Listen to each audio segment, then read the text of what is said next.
responsible for the climate and environment for Bouygues in the UK. Climate is one of the major and core strategies we implement for Bouygues within our business and operation. And the whole kind of sustainability piece, board level, is fairly recent, isn't it, in terms of the focus? Yes, indeed. Yes and no, actually. If you have the people without the purpose, you are going to lose track. You are going to be alone. If you have the vision without people, you are nothing. Did you start off in engineering? Was that the dream, or was that the vision from when you were a young child? Not at all. How would you suggest someone starting on that path to alignment? That's a good question. Has there been any one conversation that really has had a fundamental influence on you? I guess my trigger, or what turned me, is What's your hope then for the future? the industry and the world has been moving for the last 50 years, is adding more and more and more and more, consuming more energy year after year. We all need to progress and we all do a part, but in that competitive world, it's hard to say, I do my part, but what if others don't play the same game? Changing the world, you think I'm going to change the world? I can't do that alone. I'd like to, I can't do that alone. Hello and welcome to this episode of Thriving Construction with me, Darren Evans. Today's guest, we have Romain Richli from Bouygues. Romain, so great to have you here. Thanks for coming. Thank you very much for having me, Darren. So very many people listening and watching this podcast will not really know who you are or what you do, but can you just give us a brief rundown of what it is that you do? Yeah, indeed.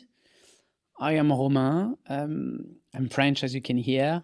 I work in a business whose name is Bouygues. Bouygues is a global company in the building industry mainly, but we also do media and infrastructures. We operate throughout the world from North America to Australia, through Middle East, Singapore, some projects in Africa. So quite a big company. I'm responsible for the climate and environment for Bouygues in the UK. Okay, just the UK? Yes, just the UK. Fantastic. Good. And what does that mean then if you're responsible for that in the UK? What does that entail? From start to finish, it's about starting to define what it is we want to do as a business. So putting together strategies, bringing all skills from the business to contribute to these strategies, setting up targets, setting up monitoring of these targets, reporting processes to start with, going on our sites to actually ensure things are happening, this kind of daily from setting strategies towards delivering what it is we believe is good to do. So it sounds like from what you're saying that you work in and around board level or at that level within the UK. Yeah, I am at the ExCom of Bouygues UK, reporting to our CEO, because climate is one of the major and core strategies we implement for Bouygues within our business and operations. So report to our CEO. I represent Bouygues at the ExCom. I share best practices with my, let's say, collaterals or counterparts throughout the world in other part of the business as well. Good. And the whole kind of sustainability piece at board level is fairly recent, isn't it, in terms of the focus? I'm thinking of business generally in the construction industry. I'd say it's definitely within the last 10 years. Yes, indeed. Well, yes and no, actually. The fact that it's gone up to the board level, yes, it is fairly recent, because the realization of the emergency, of the climate emergency, can't say that it is recent, but the awareness of the businesses to take action is, say, it's been multiplied from COP26 mainly, where we all realized what was happening. Nevertheless, 10 years ago, we were doing things at Bouygues about carbon and climate. It's just that it was one of the substreams of our action through technicalities or development or pre-construction. There was sustainability and there was social value at that time, 10 years ago already. It's been escalated in the past 2-3 years at a different level. So I know that there's going to be lots of people listening and watching this thinking, do you know, Romain has got the job that I really want. Not necessarily in Bouygues, but in terms of that level, having that level of experience or maybe influence. Yeah. What advice would you give for someone that's just coming out of university that looks at the type of experience that you've got and the type of influence that you have and says, I kind of want to get there? What advice would you give them? That's interesting. And in regards to my specific position and my specific profile, I am not from a climate or environmental background. I am an engineer. Initially, I've been doing a lot on pre-construction, so developing design with architects and engineers, understanding how we manage a project. So I'm project lead, and I need to make sure that project goes beyond the line and is delivered. I have that kind of visibility or understanding of how a project works, how a business works. I've been in the business for 18 or 19 years for Bouygues, so I know the business, I know what a project is. I need to have actually all these project management skills to make something happen. It's just that my project now is about climate and environment. It's not a physical project. It's a different project. So even for someone who comes out of school, it's not really about the technicalities behind climate. It's not really about these specificities. It's about managing people, managing processes, managing projects, and the ability to have people gather around you, understand your vision and where you want to go, implement steps. That's really about it. And I think when I was out of school, I was much more into the techniques and my skills and expertise. And now I've moved to managing the skills wherever they are in the business, put them together. I find it quite interesting, actually, that you've put people first. That you said, first of all, it's people. Yes, it is. Would you say that's the kind of the order, consciously or subconsciously? Have you put that first because it's the most important? Actually, if I think about it now, I wouldn't put well enough people first. I would put vision first. Vision, okay. If there's no vision, so that's that picture in your mind that says, "This is what good looks like. Yeah. This is where we're going." Yeah. And most of all, this is why we are doing what we want to do. Okay, so vision and purpose. Vision and purpose first. Once you have that strong, you need to have people around you to buy into it. You need to convince people that's the right thing to do. And then you've got the two main elements, a vision, a purpose, and the people with the right skills. If you have the people without the purpose, you are going to lose track you are going to be alone. If you have the vision without people, you are nothing. So... Some might call that a dreamer. just the vision, but that's all. Yeah, just a dream. That's fantastic. So how did you get into this specific line of work? Did you start off in engineering? Was that the dream, or was that the vision from when you were a young child? Not at all. I've been doing pre-construction and development for most of my career, and there's always been sustainability and environment within the project I have developed. Then I got more mature, I'd say, and then I started to think, where can I find more purpose? Where can I play a part in this world? Exactly that. Where can I play a part in the world? Not only in my business, not only in the industry, in the world. Why am I here? Yeah. How can I contribute? And then I just raised my hand internally to the business and say, I'd like to work for the planet and for the people rather than for a project. How can I do that? And how can I do that in our business, which I love? Great. And they say, well, let's discuss that. So who was that then that you put your hand up to say, this is how I feel inside, this is what my desire is, going back to that vision and that purpose. And about how old were you? How long were you out of university, or how long were you in Bouygues for when that moment happened for you? I spent 15 years of my life at Bouygues doing projects. So you were in there for a significant period of time then at Bouygues, 15 years. Well, Bouygues has been 18 or 19 years at Bouygues now. Okay. 15 of them are about project from out of school studies throughout managing small teams and bigger teams and managing bigger projects. So after 15 years, I said to my boss when talking about the future and career and what I like to do and like less, I said, this is where I see myself in the future. It happened that there was an opportunity in the business at the same time. Relaying back to my CEOs and directors at board level, reiterating this message about what I'd like to do, and it went on. And I had a few chats with these board members saying, I think you are the right guy for us. One, you are in the business, you know it well after 15, 16 years. Yeah, definitely. You have the ability to manage projects, major projects, and that's a major project. We're not talking about 500 units on the land somewhere in London, which is a major project. That's a different project, climate and environment for our business. What do you think that they saw in you that gave them that confidence? It's probably a tricky question.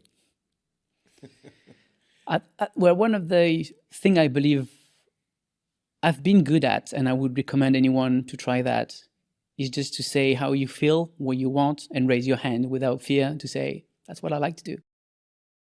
Because some would, I think, would mute it, saying, oh, maybe that's just part of the job, or maybe they don't expect me to be going there. They know for me what I have to do, and I guess some of them know, and sometimes they just don't know, and they are happy to see someone standing up and say, I'd like to do that. Do you know, I say that to my son and actually my daughters all the time, is that one of the things that will help you not just go in a direction that you want to go in, but help other people to help you, is just be really, really clear with who you are, what you like, what you don't like, not in an arrogant way, but just in a open and a transparent way. Look, I really love this, and people will see the passion, and I think people will just help you, and it sounds like that's what's happened to you. Indeed. And yeah, what you qualify as know what you like and know who you are, I most of the time name it as alignment. You do what you are what you do, and you say what you do, and you are what you say. All this alignment is the strongest thing you can have in life.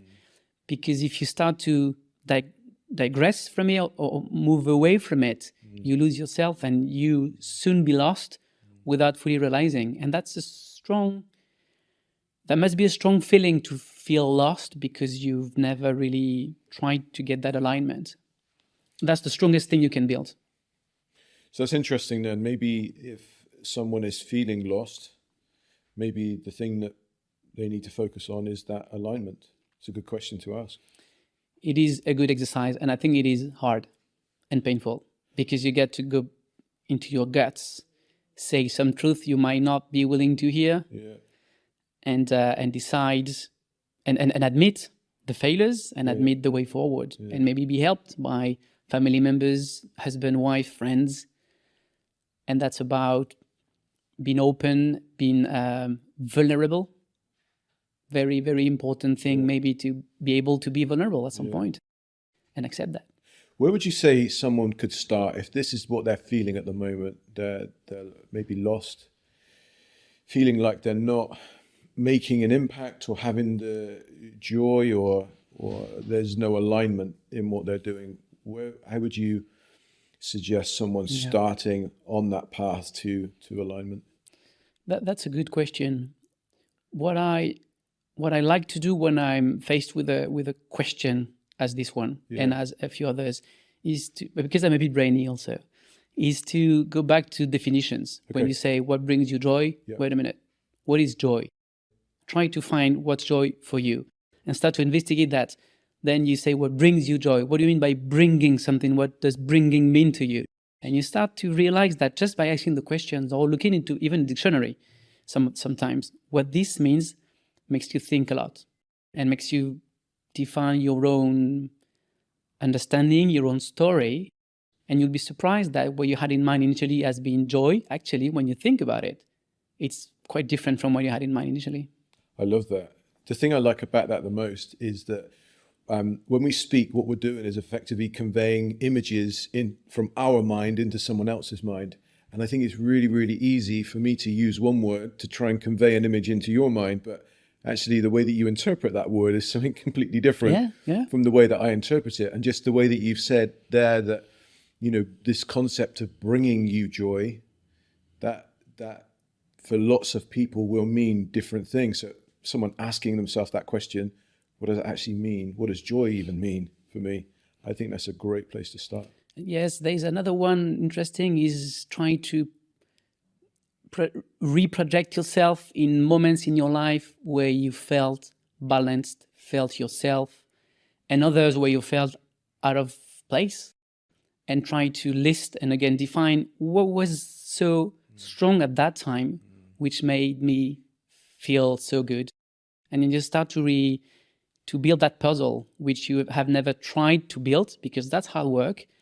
But if you make the effort, you build that puzzle again and you picture what good looks like, what it is actually you want to do. So going back, what's your earliest memory of having alignment in your life? The time where you felt everything is just where it needs to be and should be. Alignment is a big word, and I'm not sure we all ever 100% aligned, right?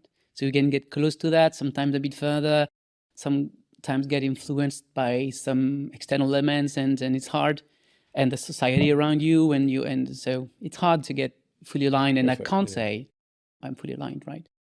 But my first real thinking about this alignment is having some trainings about public speaking, for example, where the words you say need to be mirrored by your gestures, the tone with the voice with the eyes with, so all of that together, Okay. which is a skill for public speakers, to have all of that aligned so that we can believe that what is said is actually believed deep inside of that. Starting to think at all of these little elements contributing towards this alignment. And this actually is applicable for public speaking. It's also applicable on a daily life, for life. And even at home.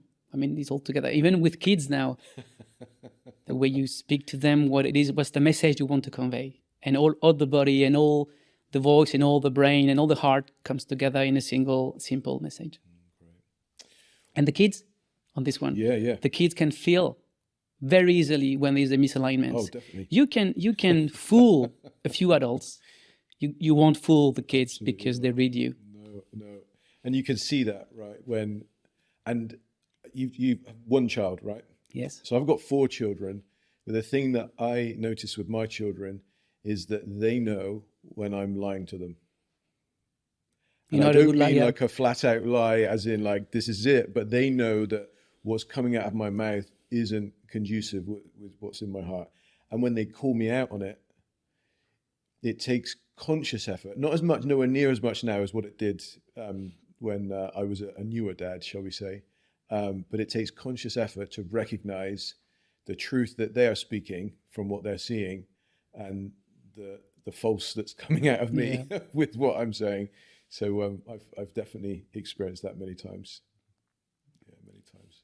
So going back to yourself when you were a child, is there a time that you think, actually, this was quite an influential moment in my life that's helped me with this sense of meaning, helped me with this sense of responsibility, or doing something for a greater purpose than just myself? One thing I can remember, and this is what comes to my mind in regards to that kind of awareness of a bigger picture, is that I remember me and my mother saying, you are annoyed by injustice. Okay. I'm very annoyed by people suffering for no reason, indeed, but from discrepancies which are not backed up or supported in any way. And I feel when I was young, I was upset by some things happening in the world and around me, that this is not fair, and there's nothing I can do about it. This is the world, and this is the system, and I was young. And I think this brought me to unfairness or injustice in the world. And it was your mum that identified that in you? Yeah. Okay. Yeah.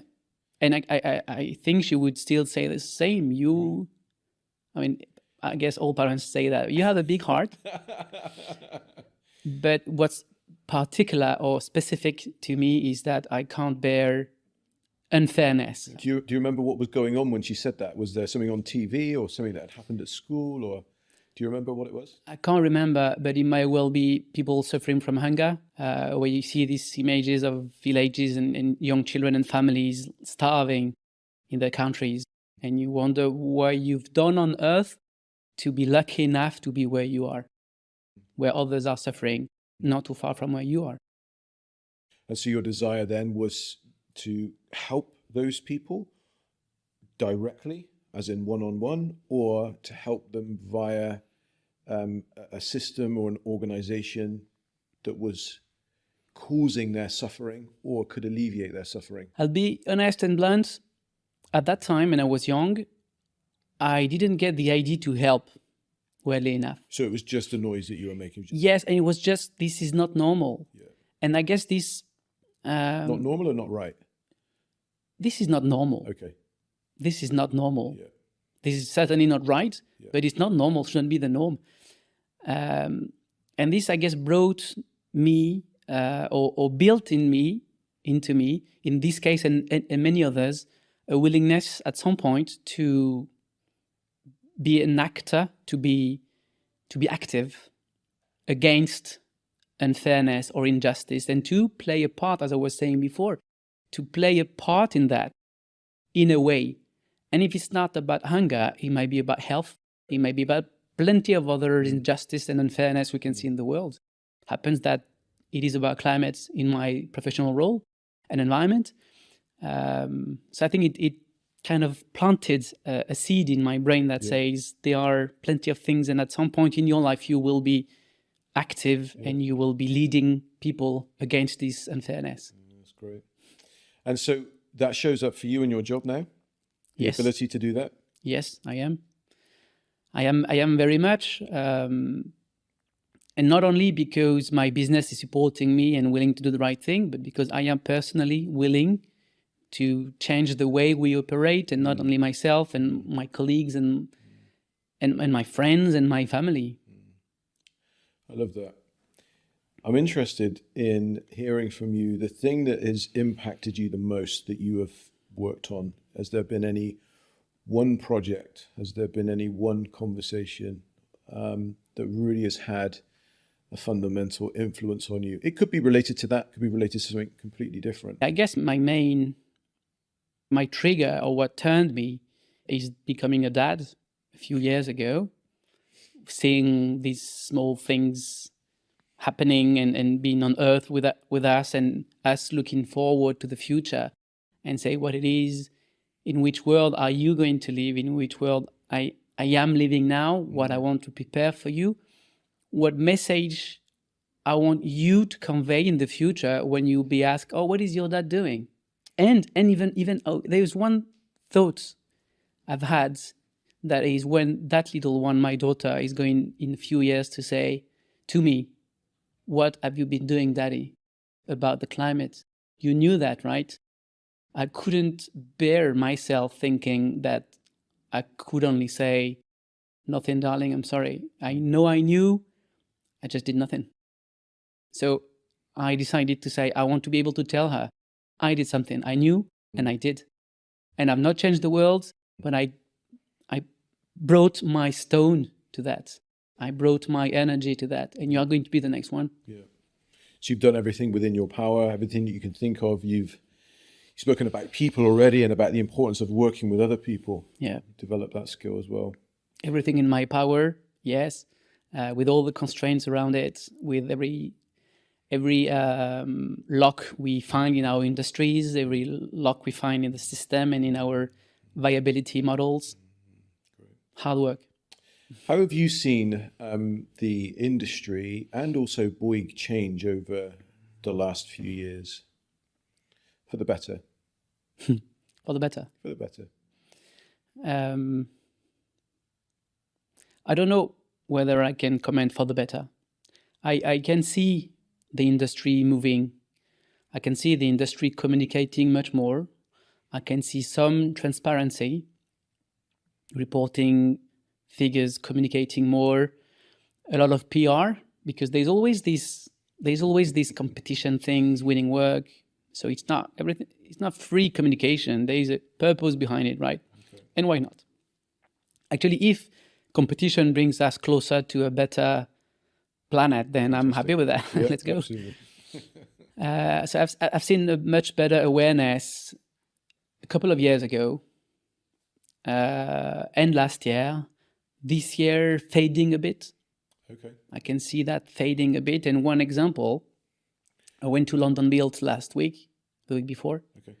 There is a lot about 2 years ago, London Build was full of sustainability, Okay. full of green, innovative products, new ways, digital. This year it was fire. Half of the event is fire. And why not? Because that's a big, big thing in our industry, right? Yeah. And I can see how these events are following the concerns of the clients and the money actually also. And it's fine, and I understand. But I'm thinking, have we lost the battle? Is it finished? It was a trend a couple of years ago, and then it's just not working anymore?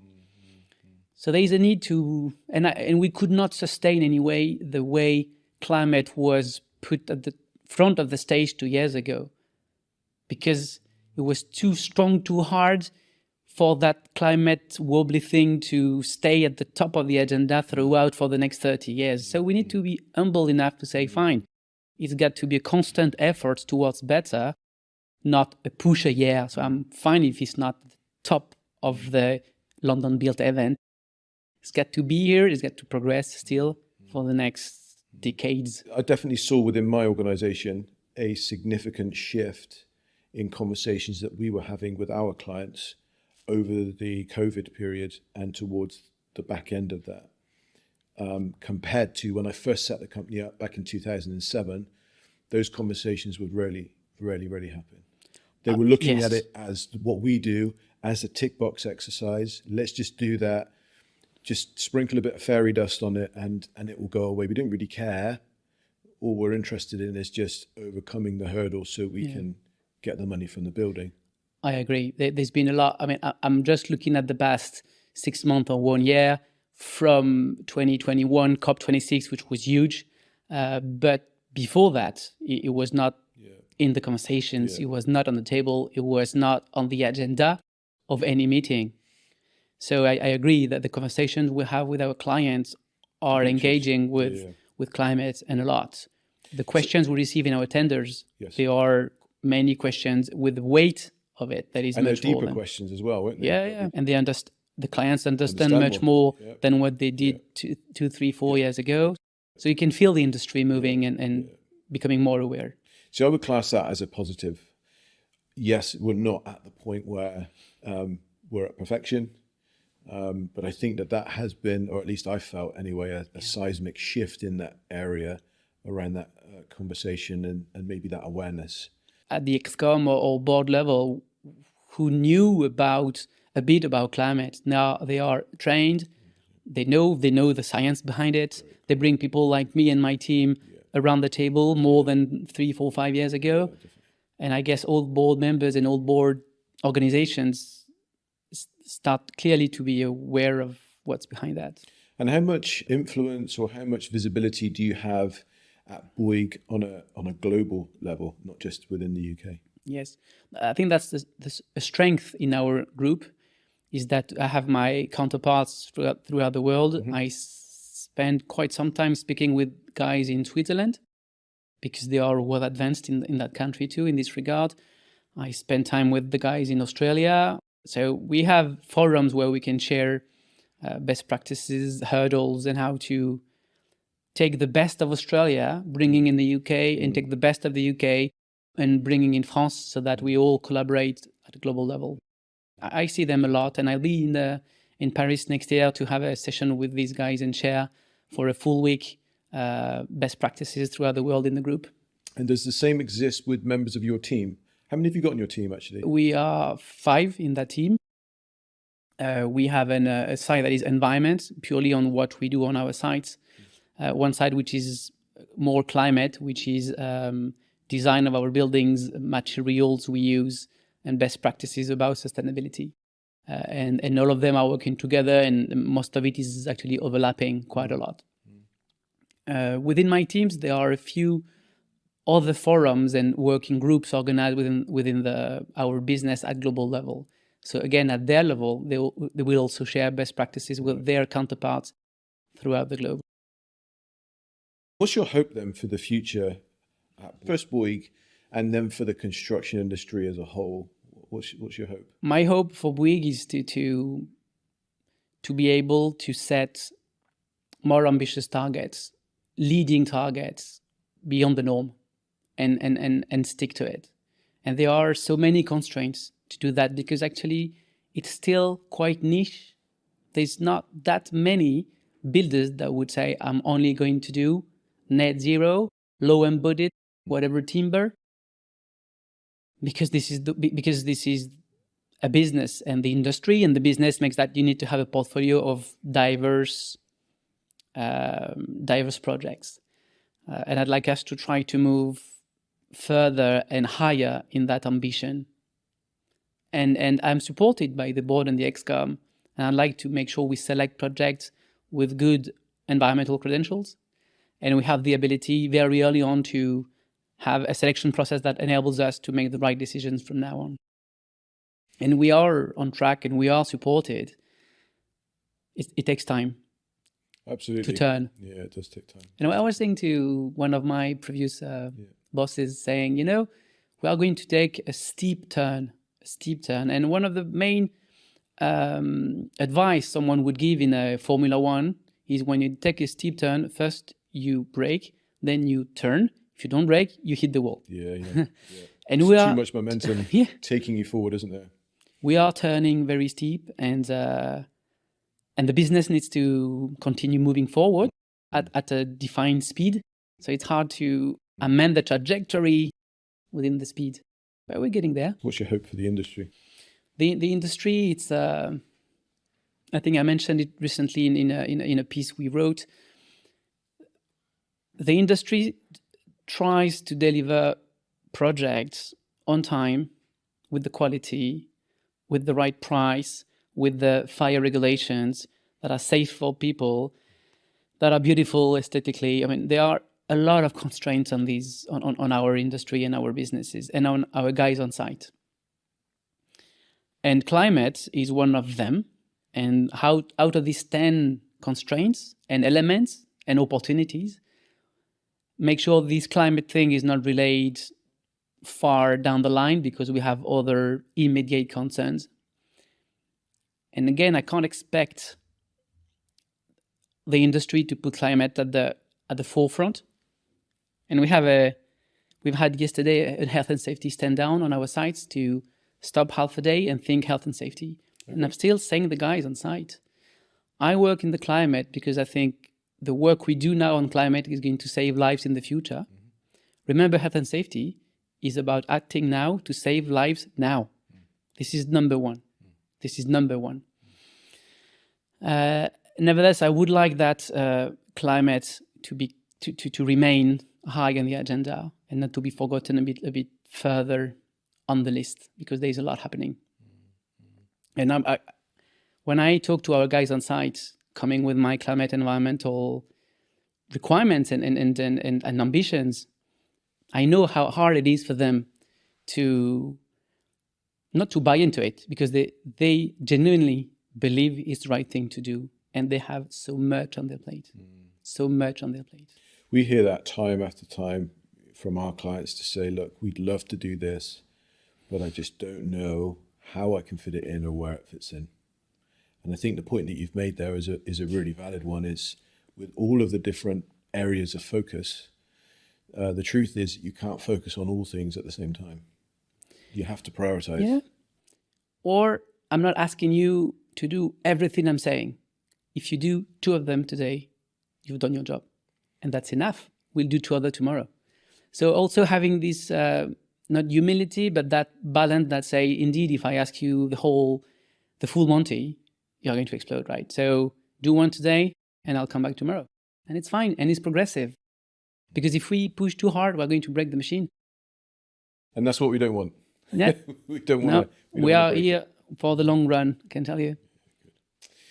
So what is it now that you would say that you focus on? What's your area of expertise? If your daughter is going to say, what is it that you did?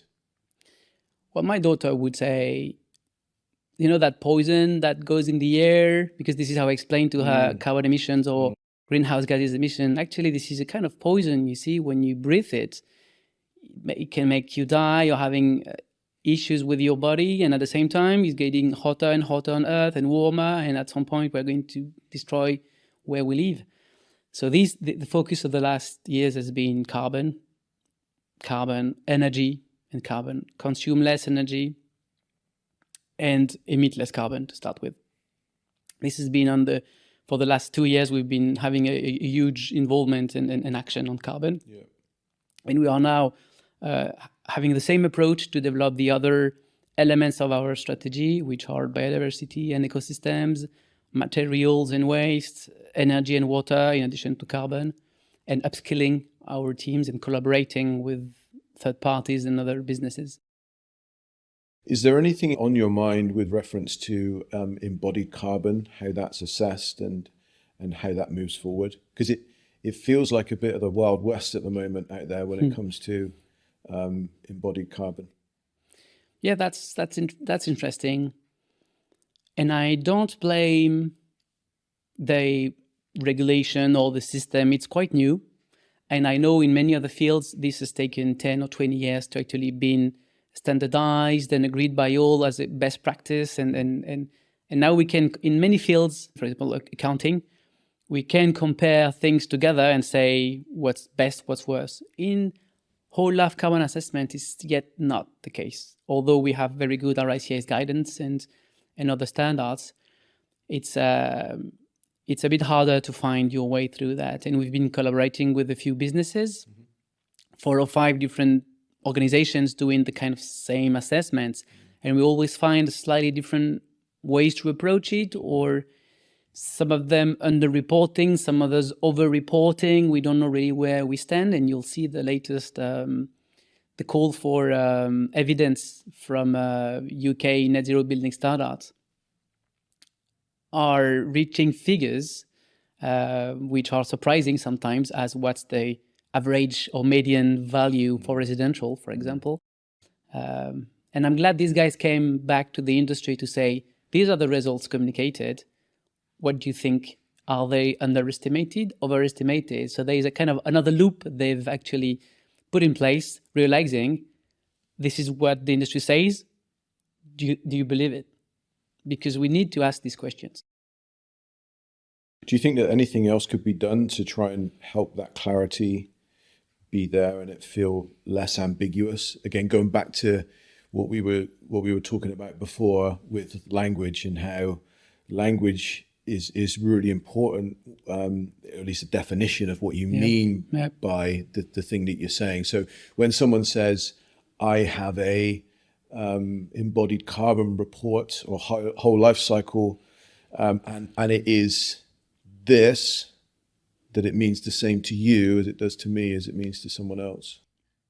I don't think the bottom line figure is the purpose right now. So we should just ignore that No. bottom line. No. Don't worry about that bit. No. The question could be rather, okay, what have you done actually? You reach 400 or 600 or 900, fine. What's your methodology? What have you done? Yeah. Or what have you done to reduce? If you think you've reduced, what have you done? Yeah. How many times from RIBA stage 2 to 3 to 4, you've got 3 different things that are saying it's going down, but these are just figures. The question is, what have you implemented in these models to make a change, and how can this be shared with others if they are genuine to help others?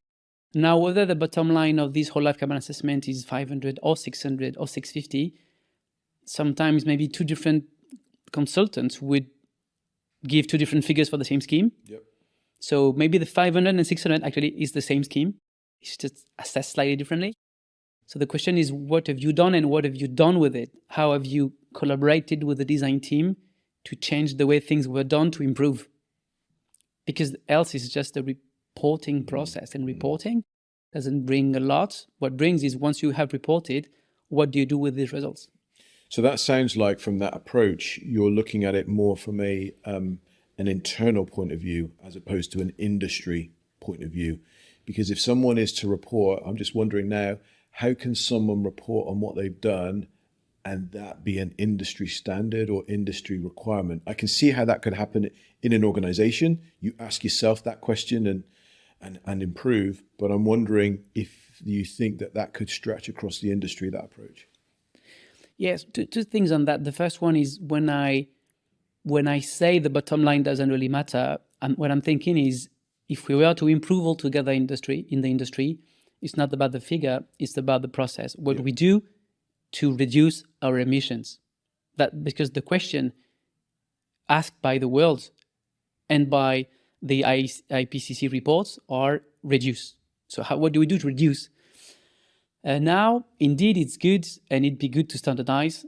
And I said before, accounting has taken 20 years to streamline the way of financial reporting. We need to move there.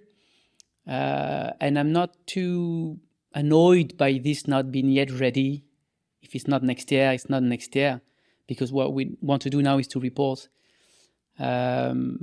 But we still need to push these RICA guys and GLA guidance and all others to converge together, clarify. And this is happening already, but get people from the industry to input into that. There's a lot of knowledge in the industry. I can see sometimes some forums organized with third-party organizations. No one is representing the industry. There are people thinking together without taking into account what people like my business or others or yours would have to say on that. But I can see a lot of other forums where actually the industry is contributing, and I see the UK GBCs or LETI having people around them and within them that are from the industry. So building these standards together is probably certainly the way forward.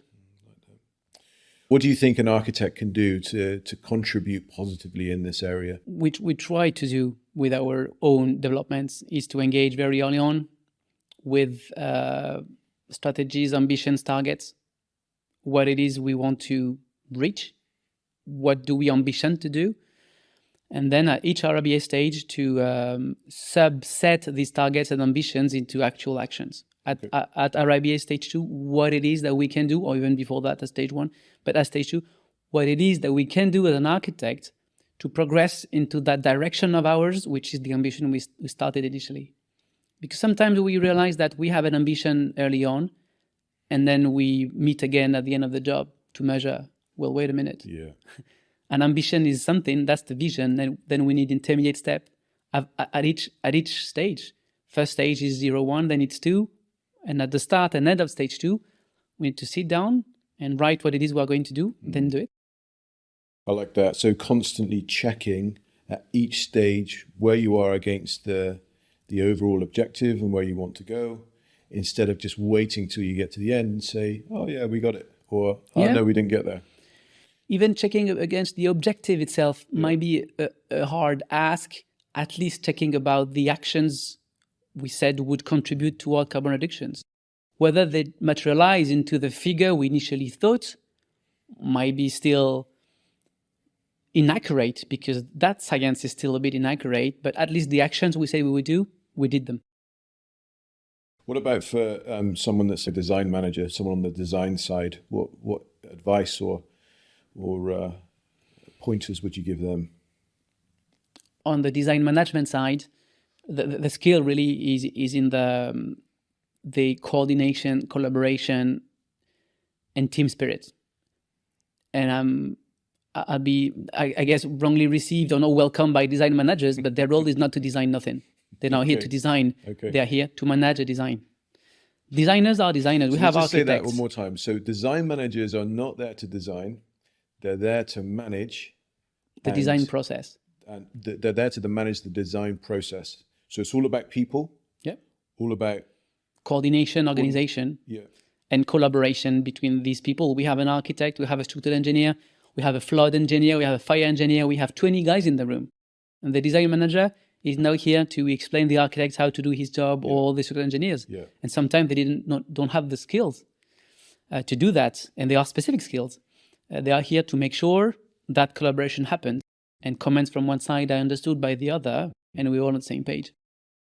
So in regards to carbon, in this regard, this is really about pulling these strings and making links between people, because everything the architect's saying is going to impact another designer.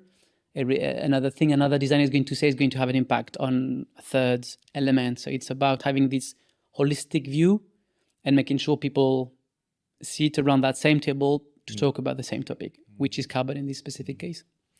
What would you say to the end client? not necessarily your customers, but maybe your customers. Yeah. If someone's listening to this or watching this, you think, if they just understood or appreciated this one thing, it could make a huge difference. On the embodied carbon side, it is a hard one.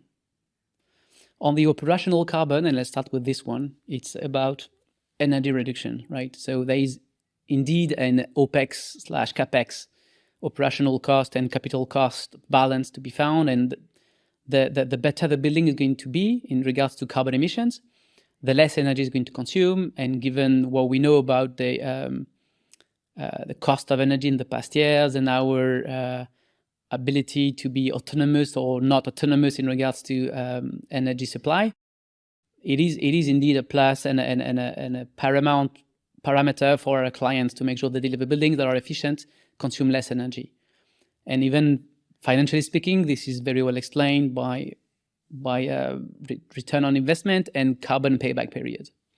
Embodied is a harder one because we need to find where the value actually is, where there is value for someone, for a residential scheme, value for someone to live in a low embodied carbon building. So when you talk about value here, are you saying money, where the financial, because value can be attributed to lots of different things, but often in the industry, the word value is interchanged with the word money. Is that what you're saying? Yes, it is. Where the financial value is. Yes and no. The first value is how do I value in regards to values, my ethos. Where is my value? Yeah. How do I value this kind of better building? Yeah. That's the first question. And if I value that, then there is also a financial value that comes with it. Because when I decide to live in a building and when it's closer to my values, I guess I'm able to put more money on that one. So there is a financial incentive there. I don't know how much the public right now is making conscious decisions on where they are going to live in regards to embodied carbon. My thought is that most people that are outside of the industry don't really understand the concept of embodied carbon. But I'm wondering, just as I'm speaking here, is there a way that similarly to how you were explaining to your 6-year-old little girl about carbon, if there's a way to kind of simplify that message so that people that are outside of the industry get it and they're like, okay, I see the value now, I'm going to value this, I understand it. Again, it is a hard ask because the way that the industry and the world has been moving for the last 50 years is adding more and more and more and more, consuming more energy year after year for the past 60 years. Even in the home, right? Even in the home. You know, multiple TVs, then you've got, the iPads and the phones and Wi-Fi and the Ring doorbells and all of these other things that are just, it's more. More intensity, even more quantity. I have 2 homes, I have 2 cars, I have 2 TVs. I mean, who had 2 TVs 50 years ago? No, who had one? I didn't even have a TV growing up. We don't have one at home, actually. For other reasons, though. Yeah. So we multiply quantities and we are also more energy intense. Yeah. There is more. So explaining now to these people, because actually embodied carbon is about how much carbon has been emitted to build that thing. But even before carbon, because actually carbon is just the result of combustion of fossil fuels. So it's go back to energy. Okay, how much energy have we had to spend to build that house? And this energy has been translated into carbon for greenhouse gases reasons, but actually that's energy to start with. So starting to go back to the people and say, oh, we need to consume less energy, that's counter trends. That's against the trend of the past 60 years. Doesn't feel like progress, does it? Yeah. Why would I go in a house that has required less energy? Why would I even do that? Yeah. So again, thinking about this ethos and what good looks like and where we are going, to try to convince people that actually we don't need all that we have. We can live in maybe a kind of simpler way. We can have exposed ceilings. It's fine. We don't have to have all these fancy stuff. Although now we are used to that, it's hard to go back. And it's hard. I think it's, it's an issue with this kind of having more and more. When you start to have it, you don't need it. When you have it, you can't live without. And we are in this world. You won't live with an exposed ceiling. You need to have these systems hidden from your eyes because you don't want to see them, although there is a price to pay, and it is carbon, and it happens to many, many items around us. That's interesting. It goes back, I think, again, in my mind, to a meaning, at least. If I'm seeing a ceiling which is unconventional, and I've got the exposed wiring and so on in a non-domestic building, is my meaning to that? Do I attach the meaning of this isn't finished, this is not safe, this is not right? Or do I attach the meaning of this is really good because this has saved a huge amount of carbon? It goes back to the chat with values. Some would find valuable an exposed ceiling because they find that's the right message to send to anyone coming in this room. Some others would say, well, that's not a value, that's cheap. They just forgot to put it. As you're speaking there, I'm remembering how smoking was represented in film and on TV when I was growing up. So growing up in the late 70s, early 80s, I'm showing my age now, right? People would smoke on TV, and it was a status symbol. It was I'm cool, I'm attractive, I'm desirable. Doesn't happen now. Indeed. I can't remember the last film that I saw where somebody was smoking on the screen. And when you see kind of old movies now, when you see someone smoking, you find it odd. And so I think, bringing it back, I wonder if we can get to that stage. I don't think it's out of the realms of possibility. And the meaning can be as big or as small as you want in your mind. I agree. But we'll see. Who would have thought that before COVID happened, it would be acceptable for us to have a conversation on Teams with 6, 7, 8 other people and call that a design team meeting? Yeah, from home. And that be called in acceptable. The meaning is changed because we all decided that it's okay. We can get the job done that way. Yeah, that's interesting because the COVID is explained by an emerging and urgent situation from one day to another. It's such a big constraint that we had to adapt to that, right? Climate, weirdly enough, and that's something I say sometimes actually, and I think this kind of duality between that long-term 2050 or 2100 dates, which for some seems like, well, it's not my life, it's others, so far away. It's far, and the emergency of the situation today. And as some feel that the emergency is not here and now today because it's 2050 and 2100, then there's no direct action. On COVID, there was no choice. It was from one day to another. Right, yeah, you lived it straight away.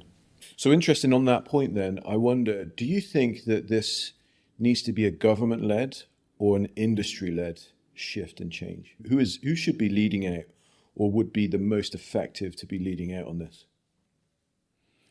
I think that indeed, as you mentioned, everyone's got a part and is going to contribute to that. The governments or global organizations need to step in and define better rules. Because the systems and the industries are still systems built around money, and this becomes a break. This becomes a constraint for many to move beyond what they do now. So it's creating friction. Yes, because in order to go beyond the norm, you need to be ready to take risks and maybe lose money or maybe invest more. You don't know where you're going to recover your money, and if you are even going to recover it, although you are convinced that's the right thing to do.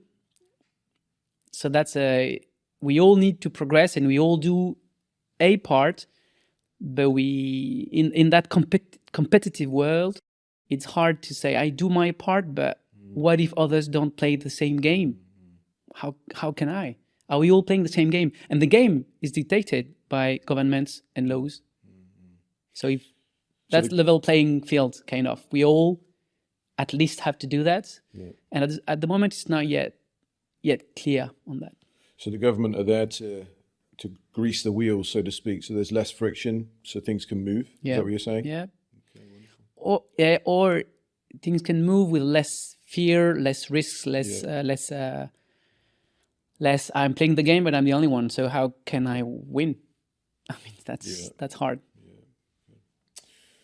Well, I think that kind of segues quite nicely, really, into the next segment, which is the demolition zone. Oh. Are you ready? Yeah. Let's do it.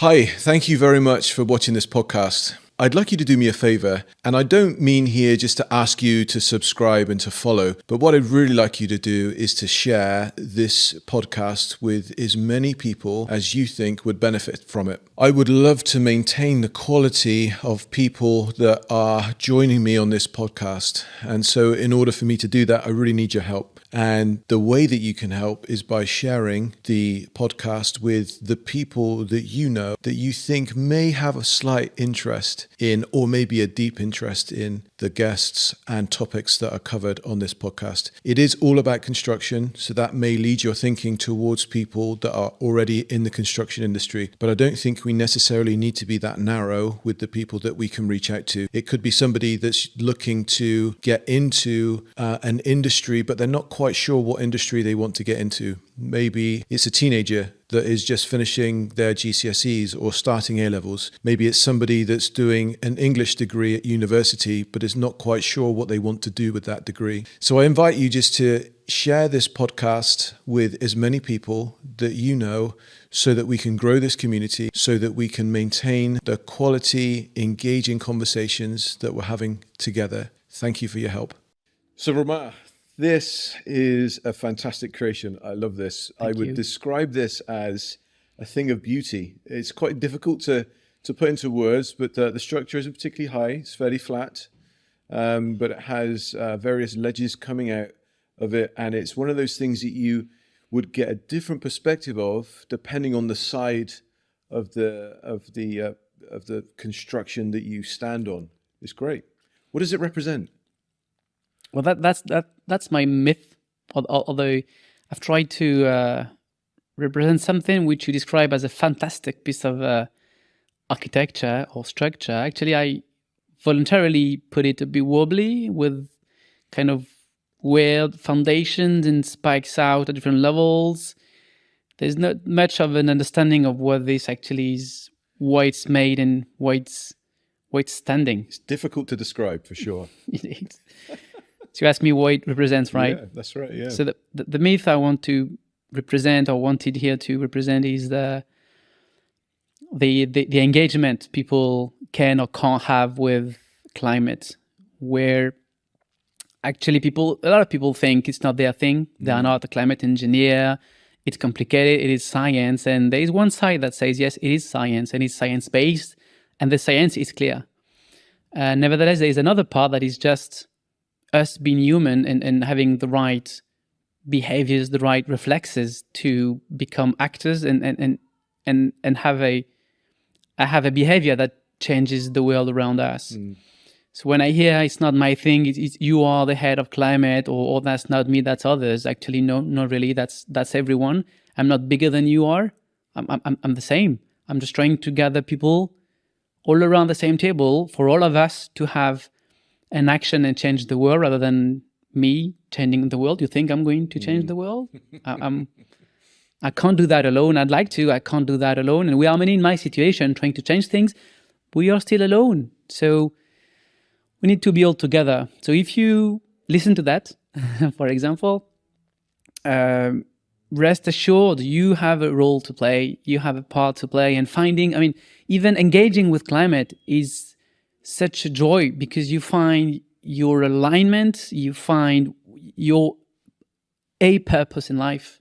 And finding this alignment is a big change, and is going to change your life. You're going to change the world around you, and this is going to change your life, because you know you are doing the right thing. Fantastic. I love that. And you're exactly right. Let's destroy Get that. rid of the myth. Go do it, Romain.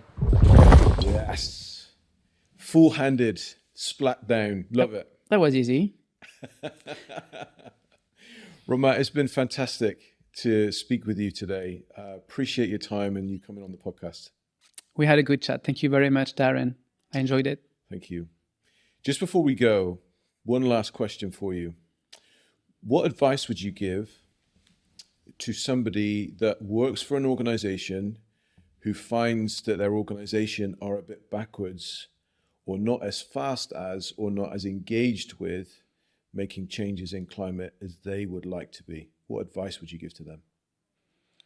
Yeah, that is a good question. And I hope they are, well, I would hope that there are not such people. Yeah, but and I know there are many, there many. Yeah.